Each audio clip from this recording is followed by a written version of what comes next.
This episode brought to you by Stamps.com. Why go to the store to get stamps when you can have them printed right at home for your convenience? Also brought to you by DoorDash, the app that brings you food you're craving right now, right to your door.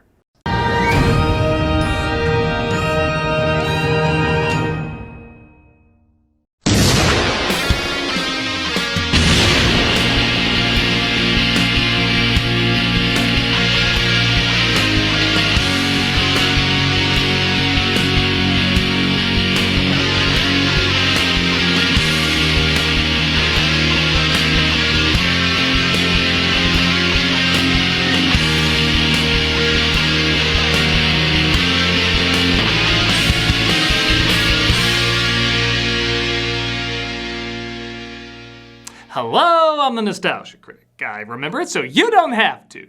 It might sound strange, but there was a time when Austin Powers kind of ruled the world. Younger viewers might be thinking, really? The Mike Myers movies? I mean, they're funny, I guess, but why would these be something everyone was obsessed over?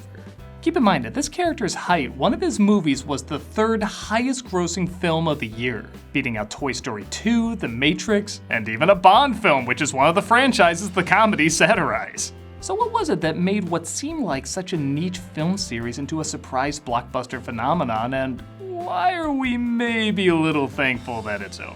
Well, I'm sorry, do I bore you? Or do I make you Randy? Oh. Well, let's start with the person who came up with it, Mike Myers. Myers made a pretty big name for himself at SNL, playing a wide range of memorable characters. Some of them were already turning out hit movies.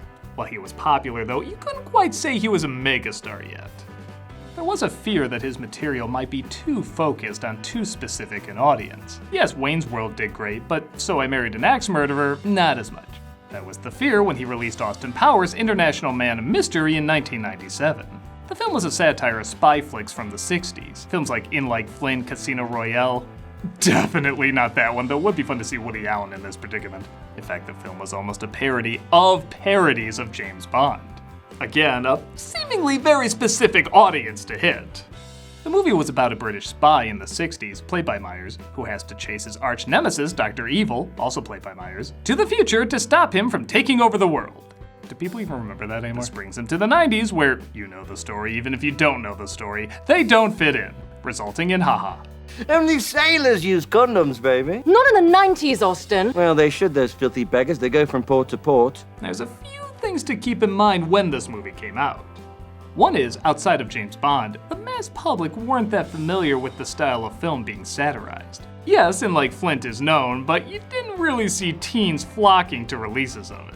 Another is Myers, as Dr. Evil, wasn't advertised, which is one of the reasons his face is hidden throughout the first third. So when it's revealed, it gets a big laugh.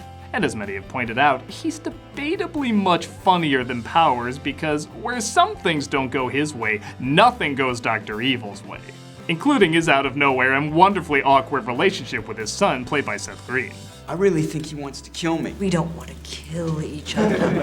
Actually, the boy's quite astute. I really am trying to kill him. I guess I should point out this voice is also very similar to Dana Carvey's impression of Lorne Michaels. You can hear a little bit of a similar impression on the TV Funhouse intro. Well, don't look at me like I'm frickin' Frankenstein. Give your father a hug. Come back here with my girl! This, among a few other things, caused a rift between Myers and Carvey, which since then has been patched up. I want to bring this up because everyone thinks it's only one impression when clearly it's a mix of Michaels and Blofeld from You Only Live Twice. The firing power inside my crater is enough to annihilate a small army. By caliber, of course, I mean both the size of their gun barrels and the high quality of their characters. Now, it doesn't mean Myers wasn't inspired by Carvey's impression, but I do think it's worth noting it is two impressions to make one character. I don't know, I feel like too many people overlook that despite how obvious it may seem.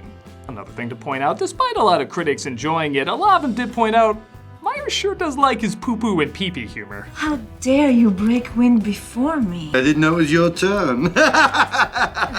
Now, some blue jokes definitely tie into the spy parodies, like the laughably sexy names of the women. You seem surprised to see me, Miss Vagina. Also those shots that just barely hide the star's privates pushed to the limit with everyday objects and not so everyday objects, conveniently covering everyone's goods. Sometimes with another person's goods. That's actually pretty brilliant. Don't forget these. Oh, thanks. There you go. But there's also a lot of dick jokes, toilet jokes, jokes that, let's be honest, seem more geared towards first graders who just figured out the only thing funnier than hearing a fart is seeing a fart. Pardon me for being rude. It was not me. It was my food. It just popped up to say hello, and now it's gone back down below. And yeah, there's nothing wrong with this humor if it's done right, but it doesn't really seem to match the spy theme. But I bring this up for a specific reason. When Austin Powers came out, it was a modest success. Some people say it underperformed because a Mike Myers film should do better. But again, I think it overperformed considering the niche audience it was going for. But there's something important to pay attention to in the following 2 years. It's video rentals. Austin Powers was rented a lot from video stores, which indicates not only did a lot of people have interest in it, just not before seeing a few other kind of big titles, but also that kids and teens who maybe didn't have the money to buy it were renting it a lot. And I think that's where the gross out humor plays a big part. Yes, adults can have a good laugh at this too, but kids don't need to know what James Bond or In Like Flint is to laugh at this. They like it because it's funny looking people with funny sounding voices having everything go wrong and, of course, plunge their faces into doo-doo along the way. And while I personally like the spy comedy stuff, particularly with the villains more than the he said words my teacher says I can't say material, I'll admit I do personally get a laugh from a few of these jokes that I should probably know better than to laugh at. Who does number 2 work for? That's right, buddy. You show that turd who's boss. The first one did just well enough to greenlight a sequel, but the people making it were catching wind that the first film was getting rented out like crazy. So they put more money into the second film, The Spy Who Shagged Me. Or, since shag is a dirty word in Britain, The Spy Who Hero Me. They put more money not only in the budget, but also into the advertising, as they cleverly made it look like you were watching a trailer for The Phantom Menace, but then revealed it was anything but. Years ago, an empire was destroyed. Now, the saga will continue. You were expecting someone else? Probably the best part is the trailer mentions you should go see Star Wars instead. If you see only one movie this summer, see Star Wars. This generated major hype, and Austin Powers went from a film that didn't even break the top 30 to the third highest grossing film of the year, beaten only by The Sixth Sense and, well, you guessed it, Star Wars. Everyone seemed to love it except critics. They ripped it apart. And they weren't wrong. So this is where the whole Austin Powers craze kind of gets interesting, because all the complaints critics had about this movie were legit complaints. Austin Powers goes back in time to the 60s to get his mojo back, which was stolen by Dr. Evil. So Austin is no longer a fish out of water, and the environment is funny for maybe 10 minutes of a film, but not the entire running time. Also, they seemed aware that the gross-out humor went over well, so they leaned even heavier into it. And I do mean heavier. They create a character, again satirizing the descriptive names of the Bond film characters, called Fat Bastard, who, as you'd expect, is a fat bastard. He spits, he shits, he screams a lot, he wants to eat babies. It's a baby! I like too they turn it into a running joke like, hey, remember that classic eating babies routine? Kinda looks like a baby. I'm gonna eat you! Baby! The other white meat! You keep your money and I'll get your baby. Baby! It's what's for dinner! Stop saying that. Make him stop saying that. They get rid of Elizabeth Hurley in the most insulting ways, saying she was a robot the whole time, which, again, could be funny, like they make up excuses why the women keep changing in spy films. But they never do it again in the next one. The woman's just replaced. Speaking of which, Heather Graham is no Elizabeth Hurley. Oh, behave. Not if I can help it. And yeah, I know, it's a love interest in an Austin Powers film, who cares? But Hurley did legit bring this anchored weight to the role, where Graham leaves no impact outside of eye candy. She's like Alicia Silverstone from Clueless if you told her, don't be funny, in a comedy. I've had some bad relationships in the past, and I have been known to be jealous. Well, Austin, I think this time you may have finally met your match. I've beaten Dr. Evil before. I was talking about me. Welcome to the 90s. You're going to be very lonely.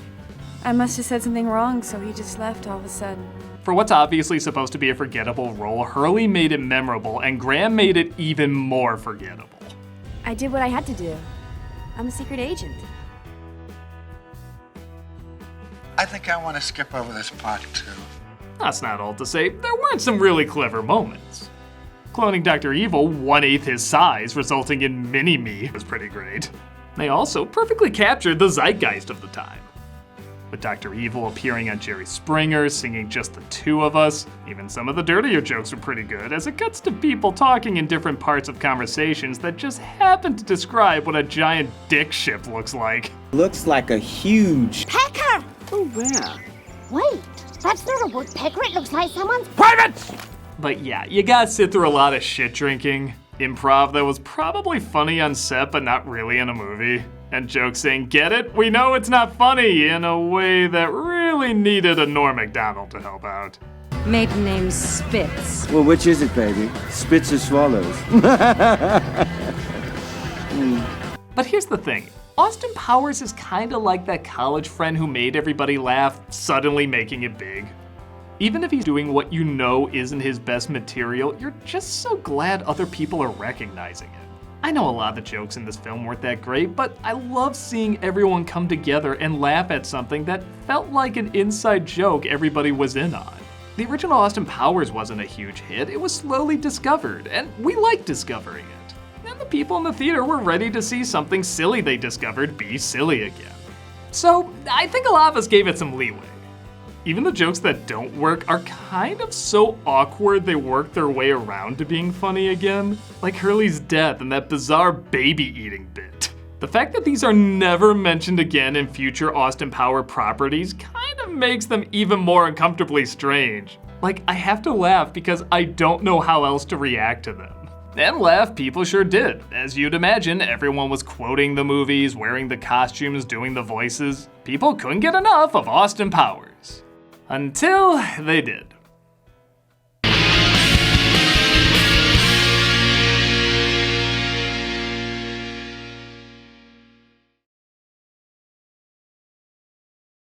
Hello, and welcome back to our series on being 50 years old but trying to look like you're 12. Today, have you exfoliated with Stamps.com yet? Stamps.com is the perfect way to look young. Because when you're running a small business, every second counts. You can't afford to waste a single moment. So why are you still taking time out of your day to go to the post office when you could be using Stamps.com instead? I personally bathe in Stamps.com, and you should too. For Stamps.com makes mailing and shipping quick, easy, and cost-effective. Stamps.com saves you time, money, and stress. For more than 20 years, Stamps.com has been indispensable for over 1 million businesses. If you do this breathing exercise while using Stamps.com, you'll live forever. But Stamps.com also gives you access to all the post office and UPS shipping services you need right from your computer. And get discounts you can't find anywhere else, like up to 30% off USPS rates and 86% off UPS. Streamline your shipping process with Stamps.com's easy-to-use software. All you need is your regular computer and printer. No special supplies or equipment. You're up and running in minutes printing official US postage for any letter, any package, anywhere you want to send. Plus, if you put Stamps.com in a blender, you'll get stamp juice.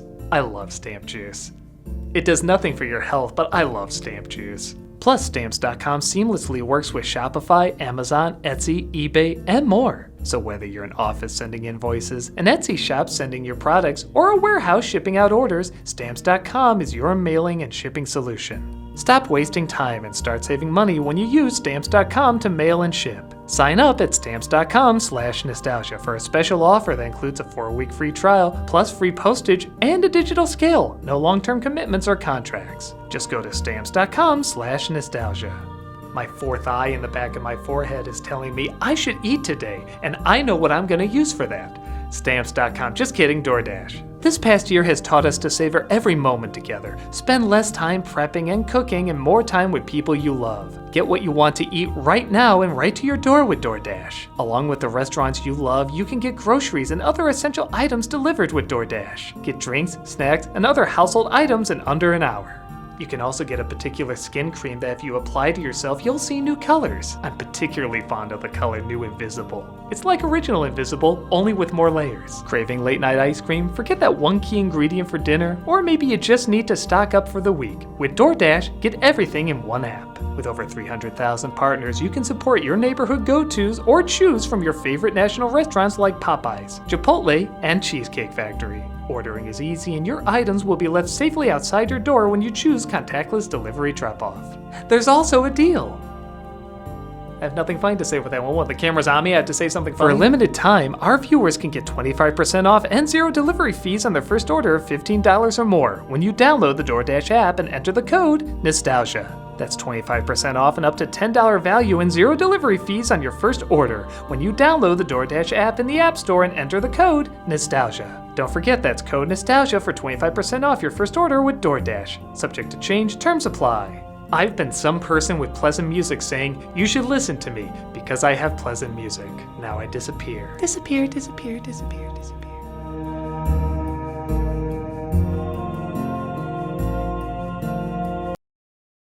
See Doug play Guardians of the Galaxy Fridays at 6 p.m. Central Time on Twitch. We also got a new schedule and material 6 days a week. Hope to see you there.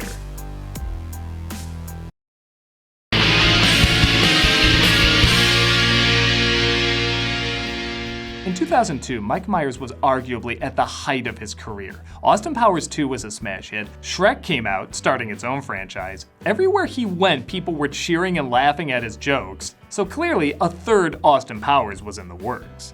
Austin Powers' Goldmember was the third and final-ish film in the series. Though the movie did gross more than the previous installment, you could tell the steam for the franchise was starting to die down a bit.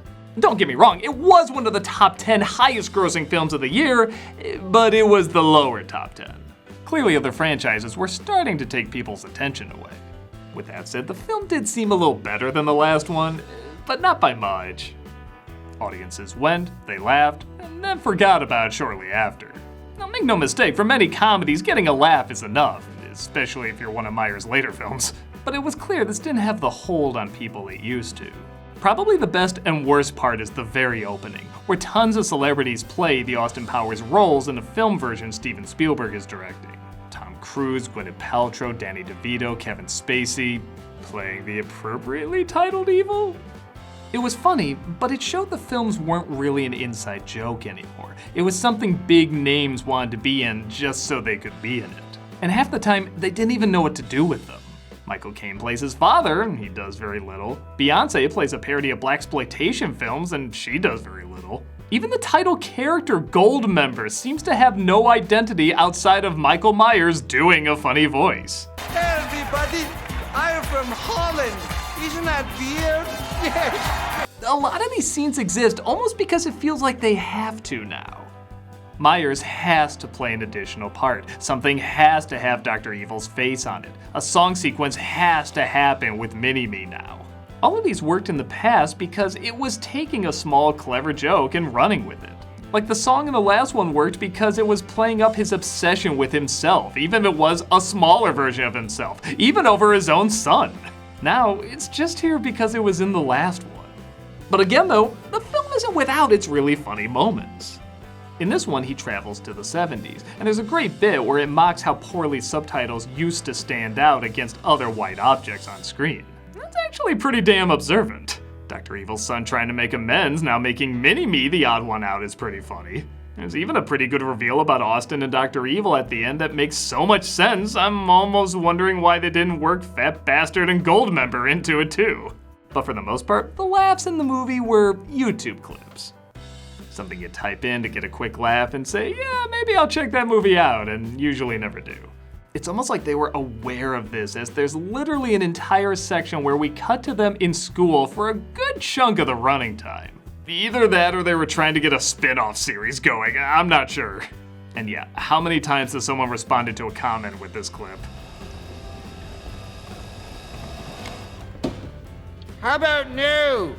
While audiences did laugh, nobody was really quoting it anymore. Nobody was dressing up like the characters. Nobody was saying, man, remember that great line Goldmember had?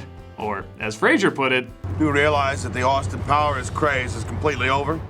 Myers would find success in another franchise, and while yes, that lost steam too, many say it has a bit more of a timeless quality.